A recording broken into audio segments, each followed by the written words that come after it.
Intermediate వాళ్ళు first year exam ఎత్తేస్తున్నాము, డైరెక్ట్గా second year ఎగ్జామే రాయాలి ఇక నుంచి అన్నారు.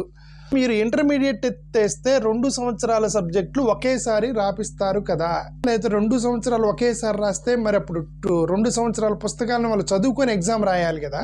ఫస్ట్ ఇయర్లో బేసిక్స్ ఉంటాయి, ఆ బేసిక్స్లో వాడు తప్పినప్పుడు వాడు మళ్ళీ ఇంకోసారి రాసుకొని సెకండ్ ఇయర్ అయిపోయేలోపు ఏదో నానా తిప్పలు వాడు క్లియర్ చేసుకుంటాడు. మీరు ఇప్పుడు ఫస్ట్ ఇయర్ ఎత్తేసి డైరెక్ట్గా సెకండ్ ఇయర్కి ఫైనల్ ఎగ్జామ్కి వెళ్ళిపోతారు కాబట్టి ఇక వాడికి సెప్టెంబర్ ఆప్షన్ లేదు. వాడు ఫెయిల్ అయిన తర్వాత అర్రే నేను ఫెయిల్ అయ్యాను అనుకుని ఒక 1 ఇయర్ వేస్ట్ అయిపోయింది కదా అతనికి.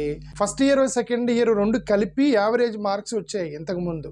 ఫస్ట్ ఇయర్లో 85 మార్కులు తెచ్చుకొని సెకండ్ ఇయర్లో 60-70 అంటే అది ఎత్తేసి డైరెక్ట్గా మీరు మార్కులు పెట్టడం ద్వారా ఒకవేళ సెకండ్ ఇయర్లోనే వాడికి 50 మార్కులు వచ్చినాయంటే ఇప్పుడు యావరేజే 50 మార్కుల్లో పడిపోతాడు కదా.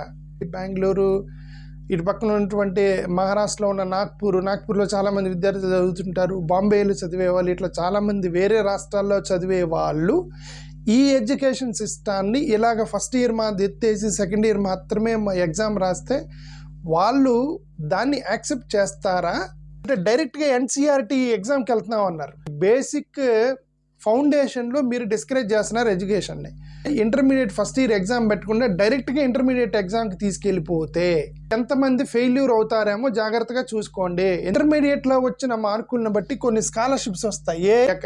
మార్క్స్ సిస్టమ్ అనేది ఒకవేళ ఈ స్కాలర్షిప్ కోసం చూసే వాళ్ళకి ఏమన్నా దెబ్బ కొట్టిద్దా లేదా అనేది ఒకసారి ఆలోచించమనే చెప్తున్నాను. పొరపాటున ఒక బోటనీలో 35 మార్కులే వచ్చాయనుకోండి, ఫస్ట్ ఇయర్లో సరిగా స్కోర్ చేయని వాడికి ఆపర్చునిటీ ఏంటంటే సెకండ్ ఇయర్లో బాగా స్కోర్ చేయటం. డైరెక్ట్గా సెకండ్ ఇయర్ మార్కులకి వెళ్ళినప్పుడు ఒకవేళ అక్కడే వాడికి 35-40 మార్కులు వస్తే వాడి జీవితం మొత్తం కొలాప్స్ అయిపోయింది. మళ్ళీ ఇంప్రూవ్మెంట్ అంటే తను మళ్ళీ ఇంకొక సంవత్సరం వేస్ట్ చేసుకొని రాయాల్సి వచ్చేది. సో కొన్ని కాలేజీలు కేవలం అడ్మిషన్స్ అనేవి కేవలము ఇంటర్మీడియట్ మార్కులను బట్టి మా అడ్మిషన్స్ ఇస్తున్నాయి.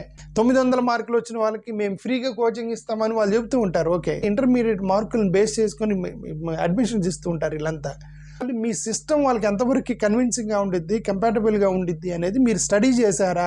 నీట్ ఎగ్జామ్లో ఇట్లా అన్నిట్లో ప్రాబ్లం అయిద్దేమో ఒకసారి ఎడ్యుకేషన్ అక్కడ ఉన్నటువంటి అకాడమిషియన్స్ మీరు ఆలోచించండి.